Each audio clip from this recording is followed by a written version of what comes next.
This is News at 6 on WCJB TV 20, your local station. As the Duval community in Gainesville prepares for a town hall meeting to discuss tactics to improve neighborhood safety, closing disparity gaps, and more. Gainesville police have arrested a second person in connection with a shooting there on March 9th, which killed one man and left a woman injured. TV 20's Landon Hara joins us live from Duval Early Learning Academy. And Landon, what can you tell us? So the town hall meeting has really just begun. I'm standing out in front of the Duval Early Learning Academy, but the meeting itself is actually going to be held in the cafeteria area of the school. It's going to go on as long as it needs to go on so that everybody gets a chance to get up and say their piece about how they want to make this community safer and anything on those lines. It will take a little bit of a turn because 2 weeks ago, a little bit less than 2 weeks ago, that shooting which killed one man and had another woman gravely injured. Those are things that will be talked about here today. But at a candlelight vigil last week held for Montez Davis, who was killed in that shooting outside the 8th Avenue food store, community members spoke about ending the violence, but also finding a way to create hope for what they termed underserved communities. Last week, the first arrest in the shooting was made with 19-year-old James Boykins Jr., and today a second arrest in the shooting, 29-year-old Marika Allen. Allen has been arrested on murder and attempted murder charges. Gainesville police say the shooting was a result of several individuals arguing over narcotics and was not a drive-by shooting as was previously reported. So I will be here all night listening to what's going on. I'm going to be jumping in there as soon as this is done, and you can learn about everything that was talked about tonight at 11. So reporting live in Gainesville, Landon Hara, TV 20 News. An inmate on death row facing resentencing now in Marion County. Michael Bargo was convicted of killing Seth Jackson in 2013 when he and 4 others beat and shot Jackson after luring him to one of their homes. Bargo was known as the ringleader in the murder. In 2013, he was sentenced to the death penalty after a jury voted 10-2 in favor of it. But years later, the state Supreme Court ruled that a death sentence has to be unanimous, thus paving the way for another sentencing for Bargo and other inmates on death row. Bargo's attorney says that due to his misdiagnosis of ADHD and the subsequent prescription of psychotropic medications, Bargo should not be resentenced to death. Now, the 4 other people involved in the crime were given life sentences. Bargo's resentencing is set to start April 1st. The Alachua County Sheriff's Office has confirmed that one of their canine deputies has resigned under a cloud. 49-year-old William Arnold Jr. resigned last week after being accused of having a sexual relationship with an underage teenage girl over the course of 3 years. Arnold was arrested in February, but has since been released on bond from the Alachua County Jail. He had been with ASO since 2006. Let's take a first look at the weather now for North Central Florida, and it's official, it is spring. And Chief Meteorologist Bill Quillen is here to celebrate. Yeah, welcoming spring. I don't have one of those things that make lots of noise, but you know what? Look at what we have. It's going to be pretty nice out there. Spring started at 5:58 p.m., and then we have sunny and mild weather for tomorrow, and almost perfect weather coming up for the weekend. What do we have out there for today? We have the clouds. And right now, it looks like it's just a little bit of cloud cover back out to the west coast. Those will thin out a bit as we head through the evening, and then overnight, look for mostly clear conditions. Temperatures in the 70s and 60s all across north central Florida. You can see is at 71 in Ocala, 73 in Gainesville, 68 in Lake City, and 67 over at Cedar Key. Your future cast looks like this. You can see those clouds back out to the west. Watch how they just kind of fade away as we head through the overnight. Lots of sunshine for your Thursday. And temperatures warming up nicely through the afternoon. Wind shifting around out of the west. But does that mean a drier end to the week or more rain as we head towards the weekend? More on that in a few minutes. The 2 new members of the Gainesville City Commission are actually the 2 old members. Yesterday's city election for the mayoral and city commission District 4 seats returned the 2 incumbents to office. However, voter turnout remains low. TV 20's Francesca Stewart joins us live now in the newsroom to tell us what some residents say is the reason for that. Not many voters participated in yesterday's election. Less than 13% of registered voters cast a ballot, and today I took to the streets to find out why. I don't think voting counts, really. There's money involved in it. That's what one Gainesville resident had to say when asked why didn't he vote. TJ Pache, the outreach director at the Alachua County Supervisor of Elections Office, says that low voter turnouts may be due to the fact that some residents don't really think that voting matters. One of the things that we try to do is lots of things on social media, so we have a very active social media presence. We work with community organizations to get information out. We work with the university to get information out to students. We work with Santa Fe College to get information out. We work with groups all over town to try to get information out about the city election. One resident says that signs on lawns aren't attention grabbing. Places that we go, there's no listing or, hey, it's voting tomorrow, so people don't know.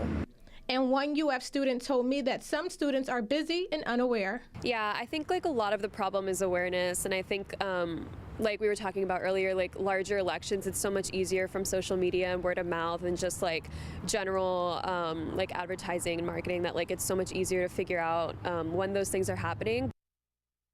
Now, last night and earlier today, we asked our Gainesville residents on Facebook to let us know why they didn't vote if they did not cast a ballot yesterday. And a few of those comments show that a couple of people were pretty much unaware. They felt that there was not enough advertising or not enough coverage that to let people know that elections were going on. Some of our comments, some people said that they felt that it should have been maybe the election date on some of the signs. So pretty much overall, many of our comments on our Facebook post, a lot of the residents in Gainesville just seems to appear that they just were not aware that there was an election taking place. Now, next year's city election will move to the fall to coincide with the presidential primary election, with hopes that it will boost the voter turnouts. Reporting live in the newsroom, Francesca Stewart, TV 20 News. Coming up next, it appears to be an economic boom for Gainesville. 2 high-profile restaurants are coming to town, and now next we'll tell you what residents are saying about those announcements when the TV 20 News at 6 returns.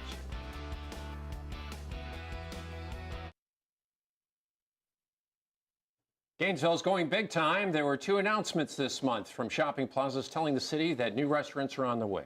TV 20's Valera Thomas tells us why Celebration Point and Butler Town Center were able to pull in some big names. The announcements were days apart, and I spoke to the Greater Gainesville Chamber of Commerce Vice President of Economic Development about the addition of the new businesses.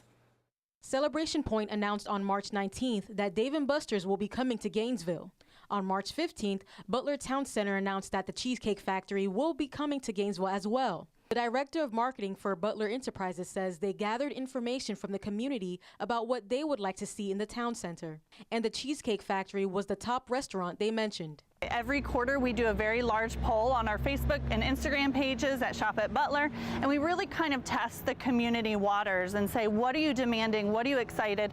And every time we've done that poll for the last 3 years, Cheesecake Factory has been the #1 most demanded restaurant in every poll we've ever done. So we knew that was something we had to really go after. Celebration Point Senior Vice President for Asset Management says Dave & Buster's was a great addition to the city's entertainment options. It's a 19,000 square foot store, whereas other Dave & Buster's are more in an area of 25,000 square feet.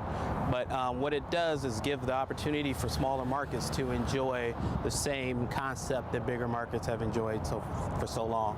Greater Gainesville Chamber of Commerce Vice President of Economic Development appreciates the new businesses coming to the city. It creates a wonderful quality of place here to add to our great springs and our great outdoors. Our residents here in the region appreciate these type of locations. They create a strategic plan every 5 years, and during 2020 and through 2025, their plan is to develop and sustain businesses in the municipalities they cover. That strategy is going to be an economic development and community strategy, which means we're going to be focusing on talent, retention and expansion.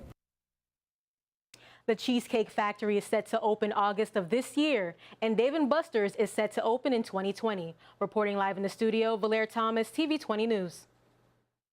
Governor Ron DeSantis has announced grants to Columbia County, Lake City, and the North Florida Economic Development Partnership. Columbia County gets $100,000 to be used for the expansion of the Bell Road corridor. Lake City is receiving $200,000 to improve wastewater availability in key locations, including the North Florida Mega Industrial Site.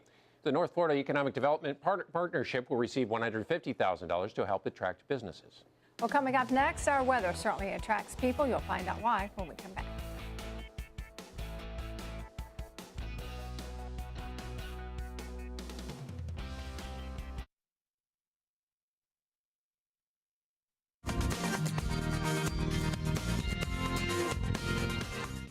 All right, looks like the almanac for today is setting up into the mid-70s, right where it should be for this time of year.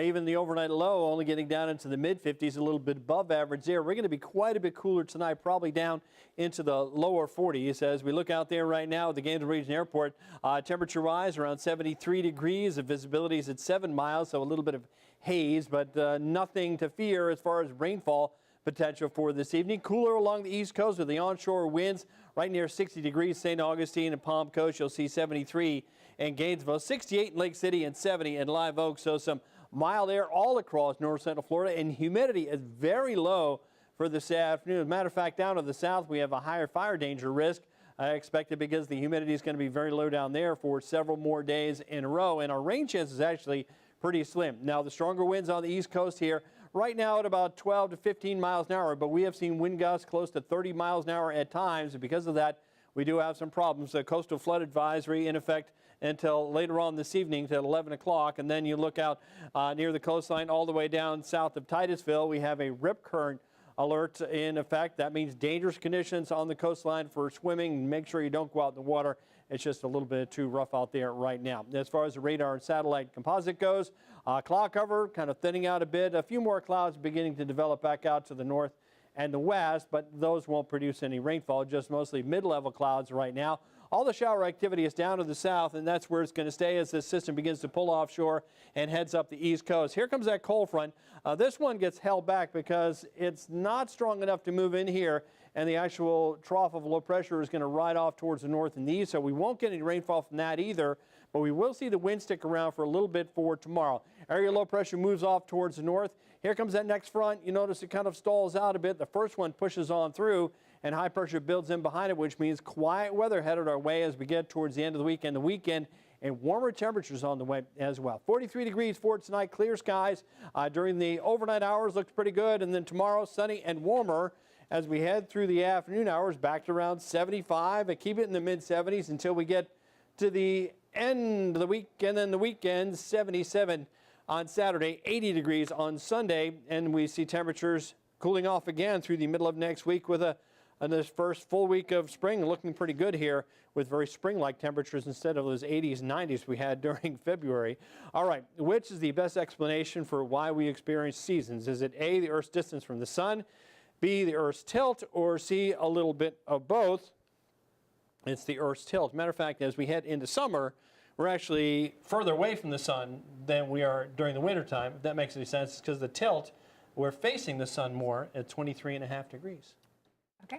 We're tilting. All right. Thanks, Bill. Well, the 4th annual Amazing Give began just moments ago. The 24-hour event involves more than 100 organizations located in north central Florida. And joining us now is President and CEO of the Community Foundation of North Central Florida, Barzella Papa. Barzella, thank you for joining us. What is the Amazing Give?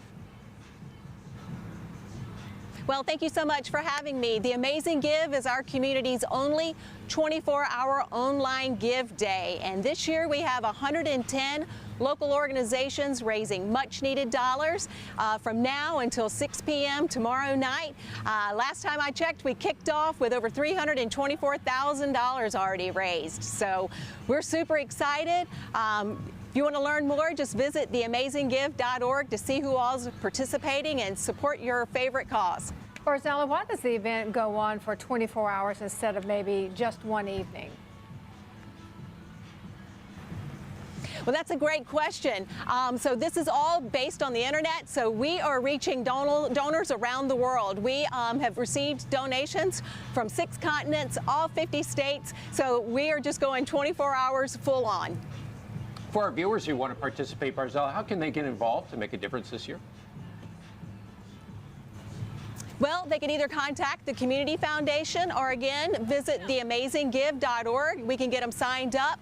The Community Foundation has over $200,000 in prize and match money for the organizations that are participating. So visit our website or contact the Community Foundation and we can get them involved. Barzella, how does this money actually benefit the different organizations? Well, for a lot of our organizations, this has become their primary fundraiser. We reach so many donors outside of North Central Florida, but all the dollars are going right here to further the mission and the work of community organizations helping better our community here. Thank you so much for joining us this evening, Barzella. And for those of you at home, if you'd like to learn more about the Amazing Give, we have all the information you need. You'll find it on our website at WCJB.com. We will be right back with sports.